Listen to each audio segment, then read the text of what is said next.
Hola, ¿qué tal? Bienvenidos a su materia Teoría General de los Contratos de Unilever Academy, en su modalidad en línea. Como ya les comenté, soy el maestro Gustavo Juárez y empecemos a ver lo concerniente a esta semana. Como les comenté la vez pasada, lo vamos a dividir en dos etapas: Teoría General de los Contratos y los contratos.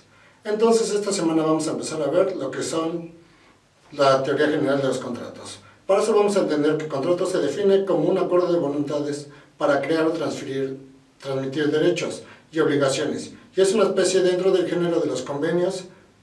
Es el acuerdo de dos o más personas para crear, transmitir, modificar o extinguir obligaciones. ¿Por qué ponemos esta situación? Dentro de nuestro Código Civil y dentro de lo que ustedes encuentran denominado como contratos, vamos a ver o nos va a dar la definición de lo que es convenio. Es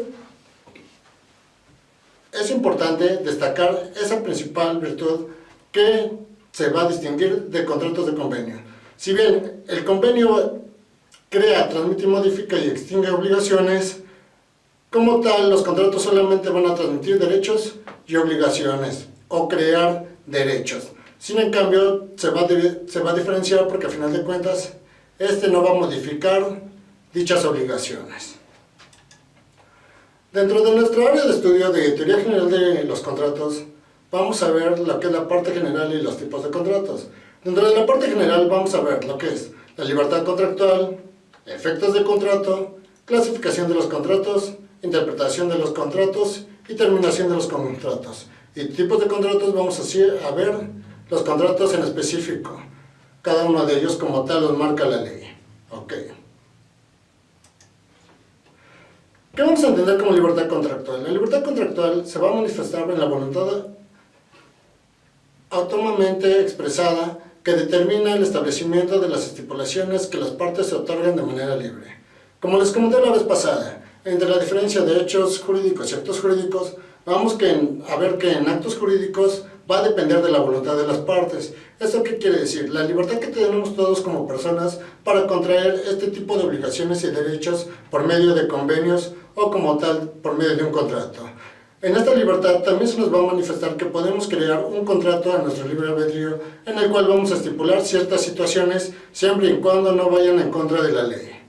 ¿Perfecto? Entonces vamos a ver la libertad contractual como esa manifestación de voluntades que vamos a expresar nosotros mediante un documento o verbalmente para poder crear obligaciones recíprocas o al final de cuentas pueden en algún momento ser unilaterales, como lo vamos a ver más adelante. También vamos a ver lo que son elementos de validez y elementos de existencia. Sabemos que elementos de validez nos va a estar sujeta al objeto, la solemnidad y el consentimiento. Y los elementos de existencia va a estar contemplando lo que es la capacidad, la ausencia de vicios en el consentimiento, el objeto, motivo o fin lícitos, formalidad y eficacia de los contratos. ¿Perfecto? Vamos a ver dentro de estas situaciones que debe de ser, como ya lo nombramos hace rato, debe de haber consentimiento de ambas personas y ese consentimiento al final de cuentas debe ser lícito. Porque al final de cuentas vamos a encontrar dentro de ellos a veces vicios dentro de esas voluntades en las cuales puede provocar algún error y recaer en la nulidad del contrato.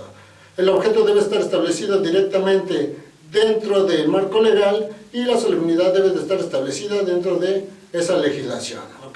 La validez, como hemos visto dentro de varios estudios, esta va a depender mucho de la capacidad que podemos de hacer, ya sea de ejercicio como tal para poder establecer tipos de contratos. Aunque estos a veces no nos va a impedir poder realizar estos contratos, siempre y cuando podamos estar establecidos por algún representante. La ausencia de vicios en el consentimiento, ¿qué quiere decir? Puede ser que luego se otorguen unos vicios dentro del consentimiento para poder establecer el mismo contrato y también podemos caer dentro de la nulidad en dado caso que esté viciado. El objeto, motivo, ilícito, formalidad, ¿esto qué nos da a entender? Que todo acto el cual hagamos debe estar lícitamente o debe ser por medio de un acto lícito, porque a veces se pueden encubrir varios actos por actos ilícitos que al final de cuentas van a repercutir en algún delito. Y la eficacia de los contratos, el contrato siempre debe ser eficaz y debe de establecerse para que al final de cuentas dé esa garantía para el cual fue creado.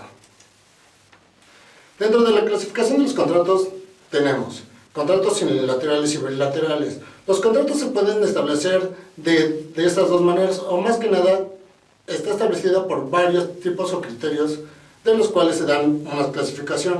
Unilaterales y bilaterales sabemos que pueden hacer a final de cuentas, para que a final de cuentas solamente una persona sea obligada, en el cual vamos a ser denominados como unilaterales. ¿Cuál podrían hacer?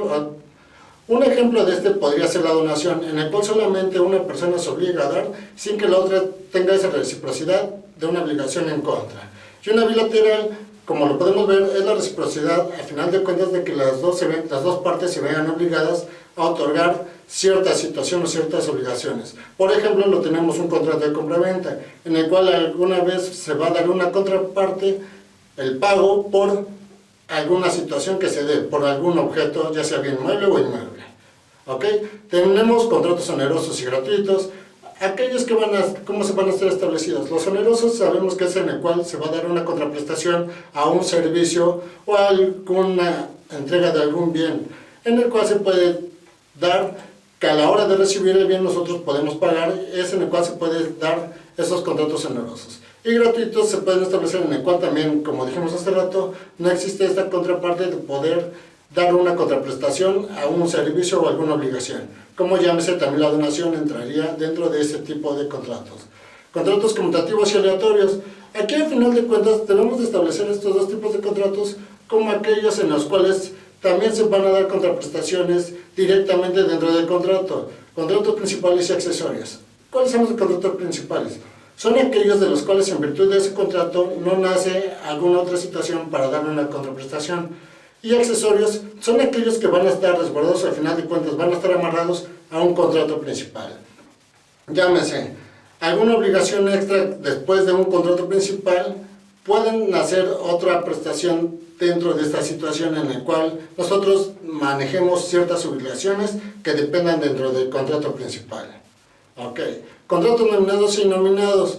Aquí esta situación se van a establecer dentro de nuestro margen legal, en el cual nos va a estipular las situaciones por las cuales se van a llevar. Contratos individuales y colectivos. Aquí es importante señalar que los contratos que estamos estableciendo dentro de nuestra área son contratos civiles, porque bien podemos establecer otros tipos de contratos en los cuales existen contratos laborales, contratos a final de cuentas mercantiles, en los cuales van a llevar unas contraprestaciones diferentes. Entonces aquí los contratos individuales y colectivos no nos vamos a denominar hacia aquellos laborales, sino a final de cuentas a los contratos en los cuales se den las obligaciones, ya sea individual o a varias personas para hacer contraprestación a algún servicio o alguna obligación. Contratos de ejecución instantánea y de tracto sucesivo.